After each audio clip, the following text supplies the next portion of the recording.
soo dhawaada ilmaadeerayaal maanta barnaamij xaqiiqahan ka hadlaya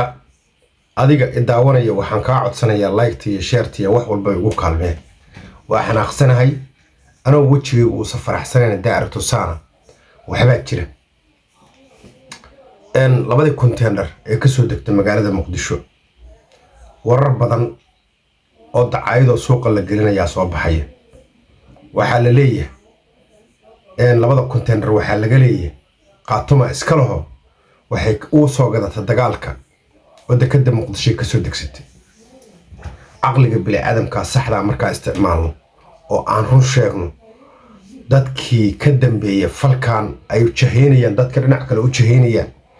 oo siyaasad iyo bulshada loo isticmaalayo annaguna meeshaan aan fadhino waa inaan runta ka hadalnaa xaqiiqada soo gudbinaa waa sax qaatuma dagaal ku jirtaa hubna adduunka way ka soo gadan kartaa ciidan male nooc rabana way ka soo dhigan karaan ama kunjiyada halaada ama bumbahaada ama koofiyaada dagaal ku jiraan waa sax laakiin aqliga bili aadamka markii la isticmaalo qaatuma halkay ku taala dul bahantalkay degan yihiin ama Muqdisho degan yihiin madarisi leeyihiin halkee loo marsiin karaa hubkaan wax aqliga gali kara la sheegaa nimanka u soo hiiliyay oo la jooga meesha Puntland ahayn ma Puntland laba dekadood lahayn ma Puntland ma garaacdiisa ka soo xiran karin ma boosaaso u muuqataysa ka soo xiran karin oo hal maalin soo soconaysa Muqdisho oo distance-gaas u jiro 1500 1600 markay ugu yaraato u jirto 1700 maxaa ka soo dejiyay diyaaradda lagu soo qaaday intay joogtaa intay qaatuma ku keeni kartaa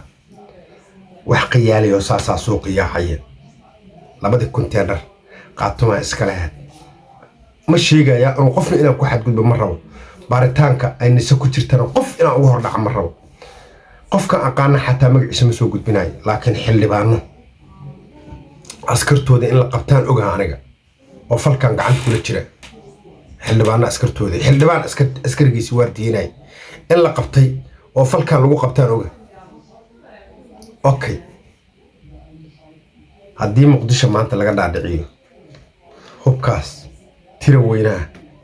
oo loo isticmaali rabay madaxda in lagu toogto qoryaha kunjiyada oo toosh kale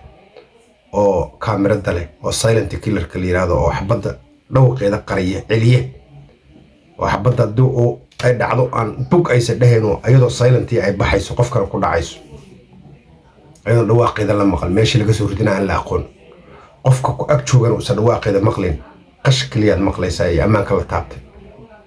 qorgaas asaga Muqdisho waxa loo keenay big mission waxay ahayd in dabaqyada xamar la koro lagu toogto dadka madaxnimada dawladda hogaaminay bal maanta meel iga qor nimanka rafarayana waa aqaanay mana magac dhabay nimanka rafaraya oo Xasan Sheekh iyo u fakaray oo naftiisa iyo dhigiisa u fakaray ayadoo bareer cad ah ay rabeen inay dilaan ayadoo qiyaamana waxba lama aha siyaasad kale iyo fal kale ma yaqaanaan ninkii hadda koor uu ka soo badbaaday Xasan Sheekh Maxamuud oo hotel Maida ku weeraray oo inuu nafta dhaafsho rabay yaa maantay soo qiyaano ku dilay waxba lama aha raggaasana qoryaha soo gatay weligeena la iga dhaadhicin maayo aniga wax kasta dil ay sheegan leeyma sheegi karo qoryahaas qaatuma iska leh qaatumana yaa la magac dhabin lacag la siinaya loo diraya ma aragtay ii sheegeen garaadiyada hubka sheeganaya garaadiyada waxay leeyihiin ii sheegeen hubkan annaka iska lahayn annaku noo soo degay dawladda Xasan Sheekh dagaalan ku jirnaa noo soo daa horta hadii ayba dhacdaba hubkaas ay lahaayeen qaatuma dawladda Soomaaliya beela isku hubayn mayso hubkaas gacanteedu gala oo beela isku hubayn mayso iskuna layn maayaan beela Soomaaliyeed laakiin sheekada laga dhaadhicinayo reer Muqdisho oo riwaayada ah la qila ah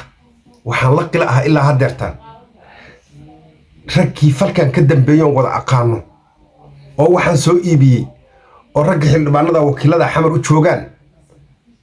inay maanta dadkii jahawariirinayaan oo leeyihiin markabkii meel kale loo bedelay qaatuma iska leh reer nisa ka wada iyo dawladda Xasan Sheekh codsi labaad aan u diraya ilaahay ku dhaariyay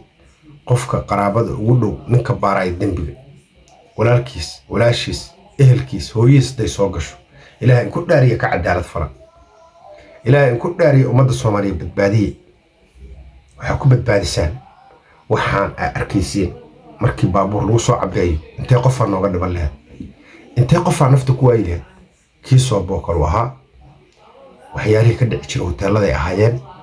wixii iska kaana dhaafi jiro maalin kasta lagu qarxin jiray ahayd hubka lagu qarxiyo maalin kasta inta la dhaxmara dibna lagu soo celin jiray maanta waa qabateen Soomaaliya ilaahay in ku dhaariya raggii soo gaday ilaa Singapore ilaa China containerka laga soo gada asagoo maran waxaana laga soo raray containerkii hore China laga soo raray Singapore soo mara Singapore markab kale ka soo raaca uu soo socdo Dubai uu ka soo bedeshay uu soo socdo meesha la yiraahdo Bombaaso 8 maalmood yimid Muqdisho ku soo xirtay intaas track numberkiisa anigu waa fiirshay jidku maro dhan iyo inta train iyo inta maaragtay isbedelaysa markab iyo serial numberkooda waxa dhan waa arka track numberkii Google kan galshay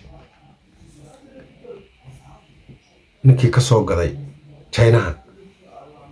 waa company hal tixraacda company Soomaaliga ahaa ninkii u keensaday waa la yaqaanaa waa la soo qaban karaa China lagu soo qaban karaa hadduu carar bartu taga adduunku waa international la soo qabto sharci wataade sharcigu lahaa la tixraac yaniko ahaa dawladdu la degan yahay laga soo qabto waa argagixiso waa ninka Soomaaliya baabi'inay nin la deyn karana maana la raad raaca ninkaas sharcigiisana lagu raad raaco ninko ahaana sharcigiisa ku sheegay wax caday ahayd lagamana tiri karo lagamana bedeli karo rasiidkii oo ku soo baxay markabku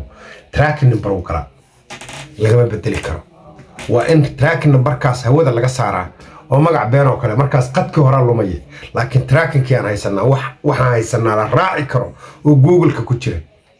oo cad dadkii soo dirana bartsa laga helayaa waa aysi kuwa loo qabto xamar wakiilada oo ahaa baabuurta la qabtay iska badbaada ilaahay in ku dhaariya qabiilada ay la hoos gashay haday jufay la hoos gashay haday ninka ugu sareeyo dawladda la hoos gaso yaa la deyn xalanaha loo geeyay xalana yuusan noqon meel dad laga awood badan yahay kaliya lagu soo xiro ee ha noqdo meel nin ganacsada oo weyn oo milyaneer lagu xiro lagu toogto meel nin sarkaala oo lagu qabtay bahashaan oo kale lagu toogto meel nin maaragtay wasiira haddii falkaan oo kale lagu qabtay lagu toogto ha noqoto xalano si waddanka nagu badbaado dadka nagu badbaado dalka nagu badbaado maxkamadaha ama qoliyooyinka cadaaladda waxaan ka codsanayaa arrinkaas ayada ah inaba aysan ka yeelin haddii la musuqmaasuqo oo ay qolo walba musuqmaasuqdo inaysan ka yeelin oo dabagalaan aan codsanayaa ma ahayn arrin fudud mana ahayn arrin la fududaysan karo arrinka meeshaas ka dhacay arrin halistiisa wato oo halis badan u ahaa madaxana la rabay in lagu dilo ilaahay subxaanahu wa tacaala ayaana badbaadishay ducadu nooga soo duceeyay xasan sheekh maxamuud xajka aan ku fakanaa isiraaro isku maalinna way aad wax maalinta ka horeysana maaragtay isha midaa la qabtay midkii dambana midaa la qabtay ilaahay subxaanahu wa tacaala waxba isku soo aadaadishay ilaahay baana badbaadishay ummadda Soomaaliyeedna badbaadishay baxar weyn aan ka fakano shil weyn aan ka fakano sidaas awgeed ummadda Soomaaliyeed way badbaaday ee waxay ka badbaaday inta isla fahano isla garano aan maaragtay dadkii falkaas ka dambeeyay xalana tiirkiisa ku soo xirno asxaan yaa loo sameey hadduu title-ku rabaha wato waa soo sheeg